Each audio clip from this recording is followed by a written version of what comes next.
Hi bro. Hi bro.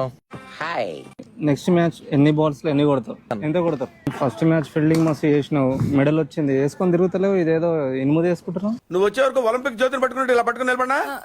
First match అయిపోయింది కదన్నా. అయిపోయింది. సెకండ్ మ్యాచ్ లో ఏమన్నా నువ్వేమన్నా మేస్త్రి పని చేసినావు ముందు? ఎందుకన్నా?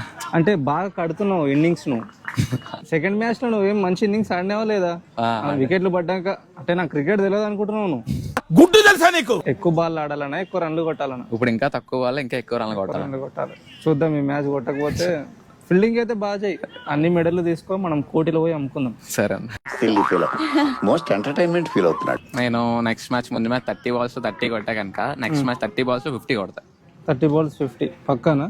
అయితే నేను గ్రౌండ్ వెళ్ళి వాళ్ళని అడుగుతున్నా కదా, సగం మంది మీ పేరే చెప్తారు. ఆయన పెద్ద హిట్టర్, కొడితే లైట్లకు తాకుతుంది, బిల్డింగ్ యువతల పడుతుంది, చెట్ల మీద పడుతుంది అని చెప్పి. ఆడు మనిషిలా కాదు, మండే అగ్నిగోళంలా కనిపిస్తాడు. మీరు అలాంటి ఇన్నింగ్స్ ఎప్పుడు ఆడతారు, ఎంత కొడతారు? ఎంత కొట్టాలి నువ్వు చెప్పు బ్రో. నేనే జాతకాలు చెప్పేటోన్నా, మీకు తెలియాలి. మీకు 25 balls 60 షూర్ పక్కన. పక్క కొట్టకపోతే నేను ఇదే కాన్ఫిడెన్స్ తో నెక్స్ట్ మ్యాచ్ కూడా అడుగుతాను. సరే డన్. ఖచ్చితంగా. చేయకపోతే మీకు అలవాటుగా చేసేద్దాం ఇంకా. Anyway wish all the best. Career.